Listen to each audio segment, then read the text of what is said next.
Musa, thank you so much, my husband.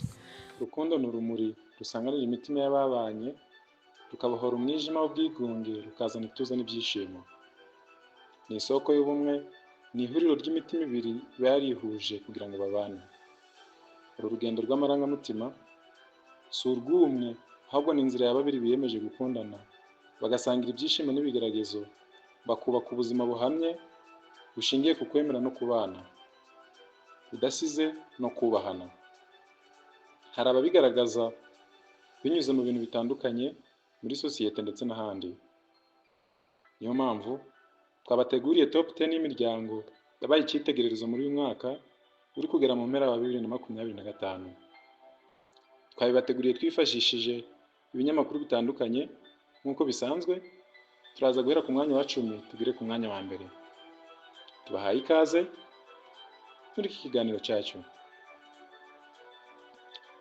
Ku mwanya wa 10 turahasanga umuryango wa Frere na Janet. Janet bakunze kumwita Bahavu, ariko izina rye rusange yitwa Usanase. Uyu nguyu yamenyekanye cyane nka Diane muri filime y'uruhererekane ya City Maid, akaba yarashakanye na Frere, bakaba barakoze ubukwe ku itariki ya 27 Werurwe 2021. Aba bombi bamenyekanye mu mwaka wa 2015, ariko baba inshuti muri 2016 bahita batangira gukundana. Frere akunda kwitwa izina rya Legend. Asanzwe akora akazi ko gufata amashusho akanayatunganya, ndetse niwe utunganya filime yitwa Impanga Series y'umugore we. Nyuma yo kurushinga rero, Janet avuga ko yiboneye urugo ko ari ijuru rito, kuko umukunzi we yamweretse urukundo rudasanzwe ku munsi wa mbere w'urushako rwabo, kandi ko nta munezero nkawo yari yarigeze abona mu buzima bwe bwa buri munsi. Ibyo rero byamweretse ko akunzwe cyane n'umugabo we, kugeza ubu bakaba babanye neza kandi bigaragarira buri wese. Bakaba barashinze channel yo ku rubuga rwa YouTube yitwa Frere na Janet. Ukeneye ubuhamya bwabo wabakurikirana kuri urwo rubuga. Ku mwanya wa 9 twihuse turahasanga umuryango wa Clement na Knowless. Aba ngaba bamenyekanye cyane mu bihangano by'umuziki. Umuryango wa Butera Knowless na Ishimwe Clement basezeranye imbere y'Imana ku wa 7 Kanama 2016, aho mu bukwe bwabo bwabereye muri Golden Hotel i Nyamata. Uru rugo ni rwiza kuko bahoze bari inshuti imbere yo kubana, kandi bakomeza kubana mu cyizere cyo kuzasazana. Ibi ngibi bishingirwa yuko nyuma yo kubana abenshi babateze imitego yuko urugo rwabo rutazamara kabiri, ko rutapfa kurenza umwaka. Gusa ubu ngubu babanye neza, kandi rufatwa na benshi nk'urugo rw'icyitegererezo.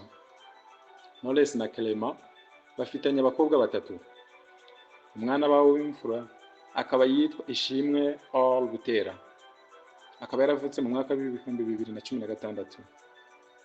Clement ni umuyobozi wa Kina Music, inzu ifasha abahanzi bakora umuziki, naho Knowless akaba yikoreramo kandi agafashwa n'umugabo we. Ishimwe Clement uzwi cyane mu gutunganya indirimbo n'umuhanzikazi Butera Knowless bagaragaje ko badateze gushyira hanze amashusho cyangwa se amafoto y'abana babo, kuko batifuza ko hazagira umwana wabo wazicuza kuba ubuzima bwabo bwaragiye mu nzira y'ibyamamare kandi bakiri bato. Gusa ntibakiri urubanza abakora ibyo bagashyira abana babo ku mbuga nkoranyambaga. Knowless nawe yunze mu ry'umugabo we, agaragaza ko abana baba bakwiriye kugira igihe cyo kuba abana, bakajya ku ishuri bakisanzura, gufata umwanya ukamushyira ku buzima atarageramo ko bidakwiriye. Gusa buri muryango wakagombye guhereza abana babo ubwisanzure, ariko bagashyiraho n'imirongo ndarengwa. Knowless avuga ko umugabo we yamuhinduriye ubuzima rwose, kuko amufasha kubaho mu buzima bufite intego, ndetse bakaza guhuza cyane ku buryo yaba akazi n'urugo biborohera gukora buri kimwe nta kibangamiye ikindi. Aba bakaba bafite urubuga rumaze gukurikirwa na miliyoni 33,292 n'imisago. Ku mwanya wa 8 turahasanga umuryango wa Papi Clever na Dorcas. Aba ngaba murabazi cyane mu ndirimbo zo kuramya no guhimbaza Imana. Papi Clever yasabye ndetse anakwa ingabire nyuma yo guhamya isezerano ryo kubana n'umugabo n'umugore byemewe n'amategeko ya Repubulika y'u Rwanda. Uyu muhanzi yabengutse Ingabire Dorcas bahuje umuhamagaro kuko nawe ari umuramyi. Uyu mukobwa ufite ijwi ryiza yanyuze muri Chorale Goshen ikorera mu ivugabutumwa muri ADEPR i Musanze. Papi Clever yasezeranye imbere y'Imana kuwa 7 Ukuboza 2019 mu birori byari byabereye i Kigali. Izina Papi Clever akiri umusore yayoboye worship team ikorera i Kigali ibarizwa muri ADEPR. Yari rimaze igihe ryumvikana ku bakunzi batandukanye kubera ibihangano yakundaga kubahimbira. Papi Clever yavukiye i Rusizi kuwa 18 Nzeri mu 1992. Ubu akaba afite imyaka 33. Uyu mugabo nubwo yakuriye mu buzima bugoye n'umuryango we, yakuze akunda gusenga cyane kandi byaje kuvamo no kuririmba muri korali zitandukanye no mu itorero rya ADEPR, akajya abahimbira indirimbo zisingiza Imana kandi zikundwa na benshi. Nyuma aza no gutangira kwandika indirimbo ze bwite. Ubu bakaba bafite urubuga rwabo rwa YouTube rwitwa Papi Clever na Dorcas, akaba afite abamukurikirana buri munsi barenga miliyoni. Clever na Dorcas bagakundirwa cyane uko bahuje impano yo kuririmbira Imana ndetse no kuririmba indirimbo zo mu gitabo zo kuramya no guhimbaza Imana. Bakoze indirimbo nyinshi zirimo Ugendane nanjye, Narakwiboneye ndetse n'izindi. Aba bombi bafitanye abana 3 barimo abakobwa 2 n'umuhungu umwe bibarutse. Reka tuvuge tuti Imana ikomeze kubashyigikira. Umwanya wa 7 turahasanga umuryango wa Aloys na Liliane.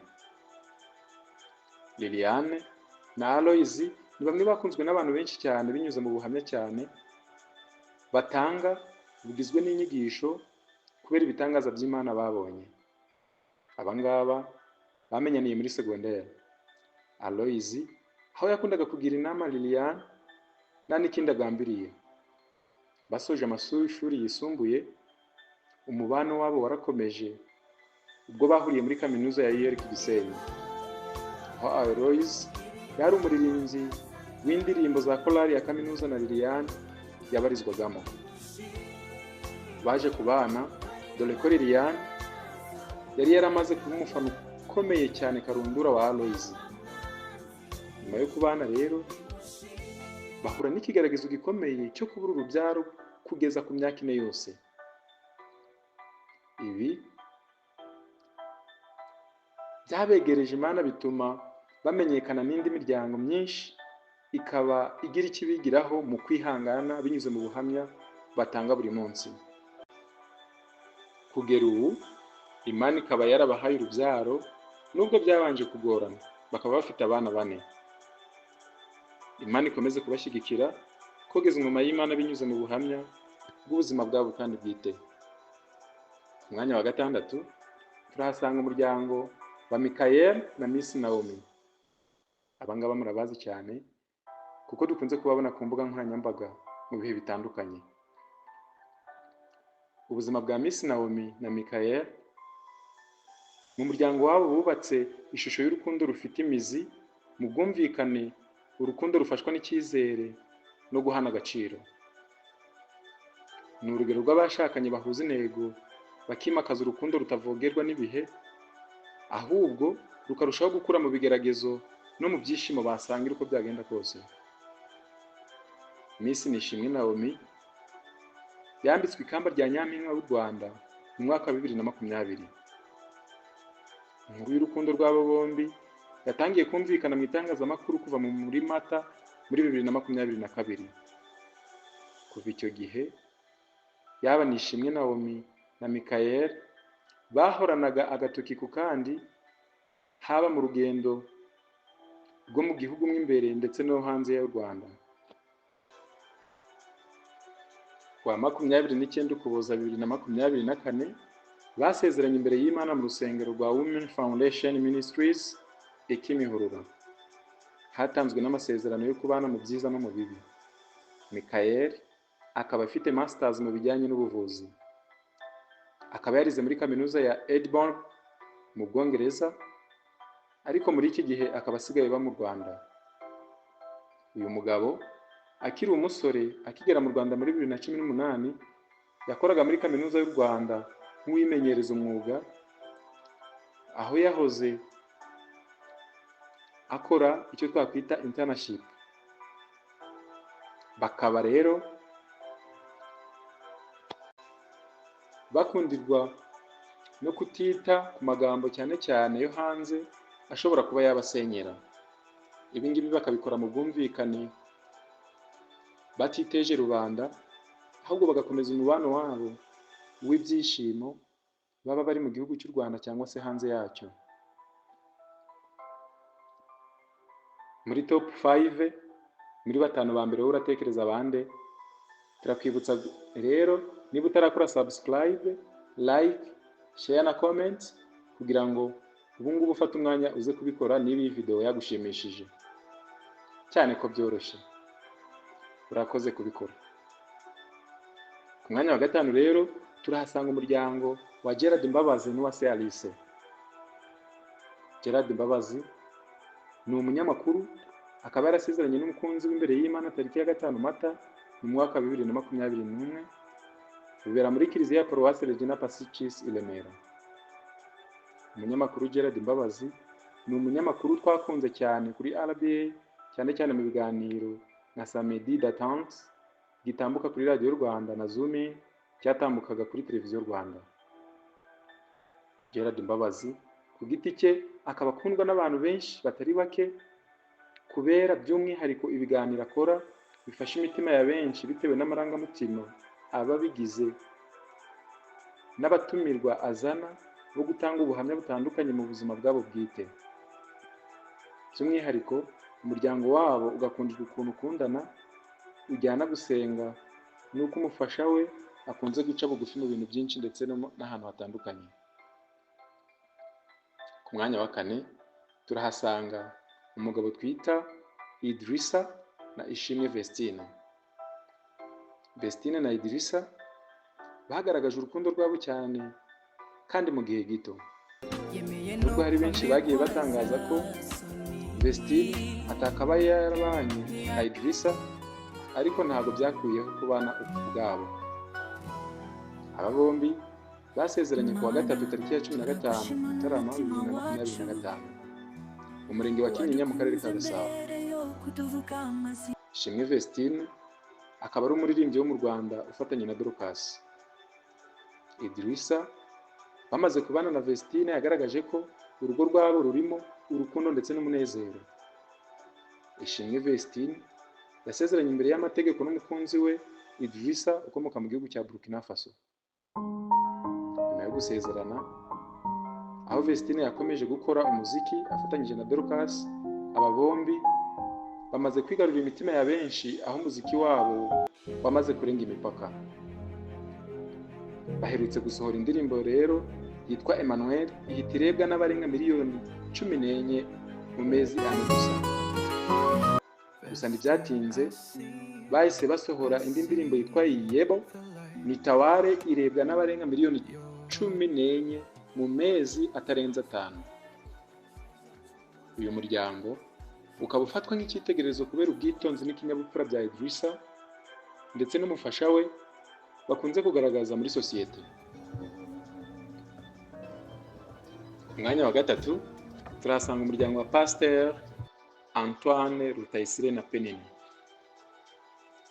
Dr. Rutayisire Antoine yamenyekanye cyane mu nyigisho zigiye zitandukanye z'iyobokamana mu Rwanda, akaba yarahoze ari umushumba w'itorero Anglican Paruwasi Remera ariko ubu ngubu akaba yaragiye mu kiruhuko cy'izabukuru muri Kamena mu mwaka w'ibihumbi 2023, ariko akaba agikomeje gukorera ivugabutumwa mu bice bitandukanye by'igihugu.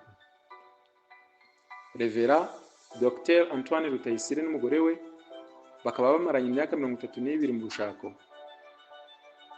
Pasiteri Rutayisire azwi kandi ho kuba umwanditsi w'ibitabo w'umuhanga, ndetse abenshi bamufata nk'umugabo w'umunyakuri kandi w'imico myiza, dore ko yanize mu iseminari y'abapadiri ndetse ari n'umuhanga ukomeye. Iyo witegereje mu kubwiriza kwe, akunda ibintu bihindura ubuzima bw'abantu bakava mu bibi kandi bakajya mu byiza, bakava mu gahinda bakajya mu munezero. Antoine na madamu we bakaba bafatirwaho urugero rero n'imiryango myinshi kubera ubuhamya bakunze gutanga bari kumwe mu bitaramo bitandukanye kandi mu gihugu. Ku mwanya wa kabiri turahasanga umuryango mwamenyereye cyane wa Ngarambe François na Yvonne Solange. Ngarambe uzwi cyane mu biganiro n'amasomo y'imbonezamubano, akunda gutanga ubuhamya bw'umubano ndetse n'umugore we bose barafatanya babikabikorera hamwe n'umugore we Yvonne Solange. Bombi bakunze guharanira ko ingo zabana neza kandi zuje urukundo, dore ko bafite itsinda rikorera muri Kiliziya Communauté Emmanuel n'umuryango baha inyigisho zijyanye n'umubano w'abashakanye. François na Solange basezeranye itariki ya mbere mu Mutarama mu 1994. Ni ukuvuga ko bamaranye imyaka isaga 32 babana. Aba kandi bagakundirwa na benshi ko akenshi bakunze kugendana ubudasigana, bakajyana mu misa n'ibindi kandi bafatanya urunana, bigatuma rero bafatirwaho urugero kubera uko gutanga inama ndetse n'inyigisho z'abitegura kubana no gushinga urugo rushya. Cyane ko na bimwe mu bihugu byo hanze nka Canada, Suède batangaje ko hari abishyira hamwe bakabategera indege kugira ngo bajye kubaganiriza. Yvonne Solange akunze gutanga inama ndetse n'ubusobanuro bw'uko umuryango ari isaro rikomeye Imana yahaye umuntu, kandi akaba ari igicumbi cy'urukundo, ni ishuri ry'ubuzima, bikaba n'ishusho y'Imana. Alléluia. Ku rubuga Ngarambe Rwego, Amen. akaba imfura ya Ngarambe François Xavier. Nous sommes heureux d'être akaba ari devant vous. umunyamabanga Donc, wa leta muri Yvonne minisiteri Solange ya et François siporo Xavier, comme on vous l'a dit, nous sommes kuva mu mariés Ukuboza umwaka depuis w'ibihumbi bientôt 24 ans. ubwo perezida wa repubulika Paul Kagame yakoraga impinduka muri guverinoma y'u Rwanda. Nous habitons Aba le ngaba kandi Rwanda, bakaba bazwiho nous sommes dans la communauté de l'Emmanuel igifaransa ndetse et nous avons n'icyongereza. 5 garçons. Mu bihembo L'aîné est avec bikomeye nous. Ngarambe François yegukanye ndetse byamuteraga imbaraga zo kurushaho gukora cyane, birimo ng'iki indirimbo yamenyekanye cyane mu gihe cya Découverte mu 1987 byari byateguwe na radiyo y'Abafaransa RFI.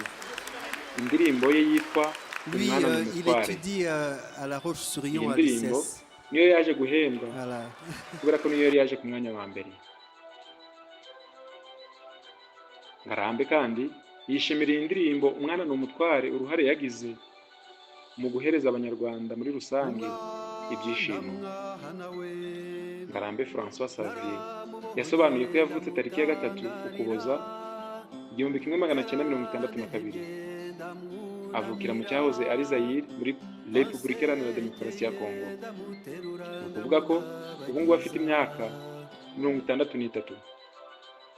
Uretse kuba ari umuhanzi, Ngarambe François Xavier yabaye umurezi igihe kigera ku myaka 20. François na Yvonne Solange akaba ari ababyeyi b'abana 5 kandi bose b'abahungu. Bavugamo Ngarambe Rwego Emmanuel Jimmy, Ngarambe Rwebama Daniel akaba ari umuhanzi, Ngarambe Rwiru Nganzo Claude Samuel na Ngarambe Rwere Michael akaba umushushanyi, ndetse hakaza na Ngarambe Rwiza Raphael. aha umwanya wa mbere wowe uratekereza nde? Umwanya wa mbere, uru rugamba turaza kuruca rute ko njye rwakomeje kumbera ihurizo rikomeye, yewe n'amahitamo n'ibinyamakuru bitandukanye ntibihuriza ku mubare wo kuba haza urugo rwa mbere kuri uyu mwanya wa mbere. Gusa hagati y'umuryango wa Tom Close ariwe Dr. Muyumbu Thomas na Tricia na Benjamin uzwi nka The Ben na Pamela, ese ni bande bakwiye kuza ku mwanya wa mbere? Aba bose bamenyekanye mu muziki, mu bintu bitandukanye mu gihugu, mu miryango yegamiye kuri leta, haba mu muziki. Ese mutubwire muri comments, hagati y'imiryango yombi ese yaba ari inde waza ku mwanya wa mbere hagati y'imiryango yombi? Mudusangize ibitekerezo byanyu muri comments, kandi tubashimiye ko mukomeza kudukurikirana umunsi ku munsi. Imana ibahe umugisha, duhurire mu biganiro byacu biri imbere.